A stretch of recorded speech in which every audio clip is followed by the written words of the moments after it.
نحمده ونصلي على رسوله الكريم أما بعد فأعوذ بالله من الشيطان الرجيم بسم الله الرحمن الرحيم الذين يتبعون الرسول النبي الأمي الذي يجدونه مكتوبا عندهم في التوراة والإنجيل يأمرهم بالمعروف وينهاهم عن المنكر ويحل لهم الطيبات ويحرم عليهم الخبائث ويضع عنهم إصرهم والأغلال التي كانت عليهم فالذين آمنوا به وعزروه ونصروه واتبعوا النور الذي أنزل معه أولئك هم المفلحون قل يا أيها الناس إني رسول الله إليكم جميعا الذي له ملك السماوات والأرض لا إله إلا هو يحيي ويميت فآمنوا بالله ورسوله النبي الأمي الذي يؤمن بالله وكلماته واتبعوه لعلكم تهتدون صدق اللہ العظیم۔ پیچھے جو آیات ختم کی تھی اس میں ہم نے دیکھا کہ اللہ رب العزت نے فرمایا کہ میری رحمت ہر چیز پر حاوی ہے، ہر چیز پر وسیع ہے، لیکن رحمت کو لینے کے لیے تقوی اختیار کرنا پڑے گا۔ زکوٰۃ اور تقوی کی ایک علامت یہ ہے کہ زکوٰۃ دینے والے ہوں اور اللہ کی بھیجی ہوئی آیات پر ایمان لانے والے ہوں۔ اب اسی کی مزید وضاحت بنی اسرائیل کے حوالے سے کی جا رہی ہے کہ بنی اسرائیل بھی اس رحمت کے لینے والے تب بنیں گے، کب؟ جب الذین یتبعون الرسول، جب وہ اس رسول کی اتباع کریں گے۔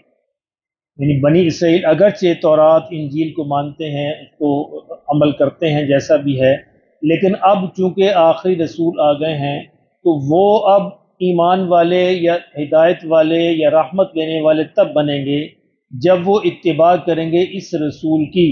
کون سے رسول؟ النبی الامی، جو نبی بھی ہیں اور جو امی ہیں۔ اس میں نبی صلی اللہ علیہ وسلم کی تین آپ کے القابات آپ کو عطا فرمائے گئے، ایک رسول، ایک نبی اور ایک امی۔ ان تینوں میں فرق ہے۔ نبی اور رسول میں کیا فرق ہے؟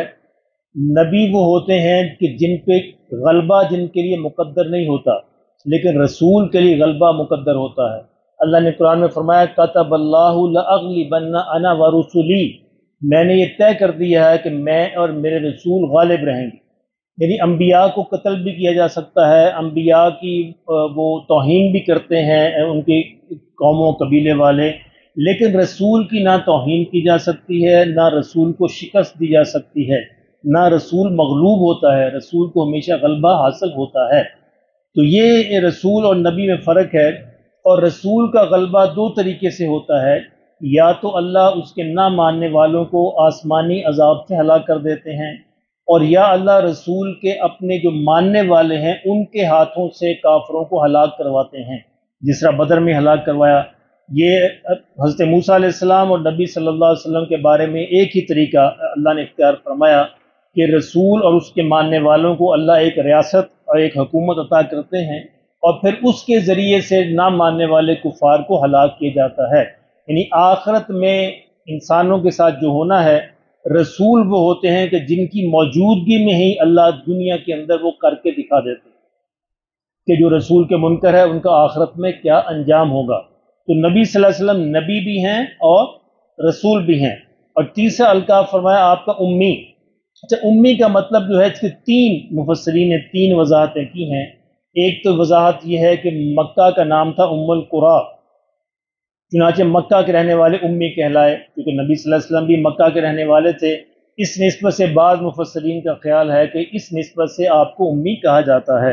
دوسرے مفسرین کا خیال یہ ہے کہ بنی اسرائیل کے مقابلے میں جو بنی اسماعیل تھے، یعنی حضرت اسماعیل علیہ السلام کا خاندان جن میں سے نبی صلی اللہ علیہ وسلم پیدا ہوئے، تو بنی اسماعیل کو بنی اسرائیل کے مقابلے میں امی کہا جاتا تھا، کیونکہ بنی اسرائیل اپنے آپ کو یہ سمجھتے تھے کہ ہم بہت پڑھے لکھے ہیں۔ جیسا عرب تھے، عرب اپنے آپ کو عرب کہتے تھے، دوسروں کو اجمی کہتے تھے۔ اجمی کا مطلب ہوتا ہے گونگے۔ وہ سمجھتے تھے کہ ہم اس طرح بولنے والے ہیں، ہماری زبان ہی اصل زبان ہے، باقی سارے اجمی ہیں۔ اس طرح بنی اسرائیل باقی سب کو امی کہتے تھے کہ ہم جیسے ہم پڑھے لکھے ہیں، یہ اس طرح پڑھے لکھے نہیں ہیں۔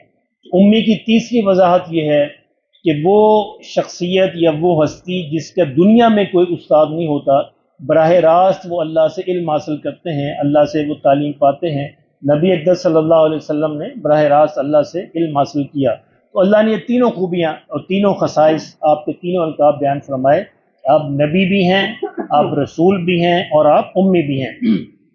اور پھر ان کو بتایا گیا بنی اسرائیل کو کہ یہ وہ رسول ہیں، وہ نبی امی ہیں، الذین یجدونہ مکتوبا عندہم فی التورات، کہ جن کو تم تورات میں لکھا ہوا پاتے ہو، جن کی نشانیاں تورات والانجیل، تورات اور انجیل میں جن کی نشانیاں تم پاتے ہو۔ اچھا دیکھیں، یہ بڑی عجیب بات ہے۔ اگر قرآن کی بات، معاذ اللہ، قرآن کی بات تو حق ہے، سچ ہے، اگر اس میں کوئی شک ہوتا تو جتنے بھی تھے بنی اسرائیل وہ فوراً چیلنج کر دیتے اس کو کہ ہم تو لکھا ہوا نہیں پاتے، لیکن انہوں نے کبھی یہ بات نہیں کی۔ دوسرے اعتراضات کرتے رہے، مخالفت کرتے رہے، لیکن انہوں نے اس کا انکار نہیں کیا کہ قرآن نے یہ جو بیان کیا ہے کہ تم اس رسول کی نشانیوں کو اپنی کتابوں میں پاتے ہو، تو وہ کہتے ہیں ہم تو نہیں پاتے، لیکن انہوں نے کبھی اس کا انکار جرأت کر ہی نہیں سکے، کیونکہ ان کی کتابوں کے اندر موجود تھی۔ بلکہ قرآن نے تو یہاں تک کہا کہ یہ ان نشانیوں کی وجہ سے یہ رسول اللہ صلی اللہ علیہ وسلم کو ایسے پہچانتے ہیں جس سے اپنے بیٹوں کو پہچانتے ہیں، یعنی اتنی واضح نشانیاں تھیں، اس بات کا وہ انکار نہیں کر سکے۔ یہ قرآن کی حقانیت اور صداقت کی دلیل ہے کہ باقی سارے جھگڑے کیے لیکن وہ یہ نہیں کہہ سکے کہ نہیں، یہ نہیں ہے، ہماری کتابوں میں تو ہے ہی نہیں، لیکن وہ موجود تھی ہماری کتابوں میں، ان کی کتابوں میں، تورات میں بھی اور انجیل میں بھی۔ تو اللہ نے فرمایا کہ دیکھیں، اب تمہاری نجات اسی میں ہے اگر تم اس رسول کی پیروی کرو گے جس کا ذکر جو ہے، جس کی نشانیاں جو ہے تم اپنی کتابیں تورات اور انجیل کے اندر پاتے ہو۔ اور یہ رسول کیا کرتے ہیں؟ یأمرہم بالمعروف، یہ رسول جو ہے تمہیں نیکی کا حکم کرتے ہیں، نیکی کی باتیں بتاتے ہیں، وینہاہم عن المنکر، اور انہیں جو ہے برائی سے منع کرتے ہیں، وَيُحِلُّ لَهُمُ الطَّيِّبَاتِ، اور ان کے لیے تمام پاکیزہ چیزوں کو حلال قرار دیتے ہیں، وَيُحَرِّمُ عَلَيْهِمُ الْخَبَائِثَ، اور تمام ناپاک اور خبیث چیزوں کو ان کے لیے حرام قرار دیتے ہیں، وَيَضَعُ عَنْهُمْ إِصْرَهُمْ وَالْأَغْلَالَ، اور ان کے اوپر جو بوجھ لدے ہوئے تھے، جو توق ان کے گلوں میں تھے، ان سے ان کو آزاد کرواتے ہیں۔ یہ بوجھ اور توق کیا تھے کہ بنی اسرائیل نے خود ہی اپنے اوپر سوال کر کر کے کچھ پابندیاں لگوا لی تھیں، اور کچھ انہوں نے چیزوں کو اپنے طور پر حرام کروا لیا تھا، اور کچھ چیزوں کو اپنے طور پہ حلال کر لیا تھا۔ اس طرح ان کی شریعت بہت سخت ہو گئی تھی، یعنی ان کے ہاں، ہمارے ہاں کپڑا اگر ناپاک ہو جائے اس کو دھو کے صاف ہو جاتا ہے، کتنی آسانی ہے، ان کے ہاں اس حصے کو کاٹنا پڑتا تھا، اس کے بغیر وہ کپڑا ان کا پاک نہیں ہوتا تھا۔ اگر کوئی شرک کے اندر مبتلا ہو جائے تو اس کا جو تھا سزا جو تھی وہ قتل تھا، اس بندے کو قتل کیا جائے گا۔ ہمارے یہاں تو توبہ ہے۔ اب یہ کتنی آسانی فرمایا کہ اس نبی کے صدقے اللہ نے ان پر سے یہ بوجھ اور یہ پابندیاں اور یہ مشقتیں جو ہیں وہ ہٹا دیں، کانت علیہم، جو ان پر تھی۔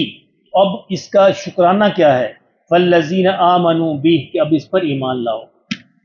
اب اس کا شکرانہ یہ ہے اس رسول پر ایمان لے آؤ، وَعَزَّرُوهُ، اور اس کی عزت کرو، وَنَصَرُوهُ، اور اس کا ساتھ دو، وَاتَّبَعُوا النُّورَ الَّذِي أُنزِلَ مَعَهُ، اور اس پر جو ہم نے نور نازل کیا ہے یعنی قرآن مجید، اس کی پیروی کرو۔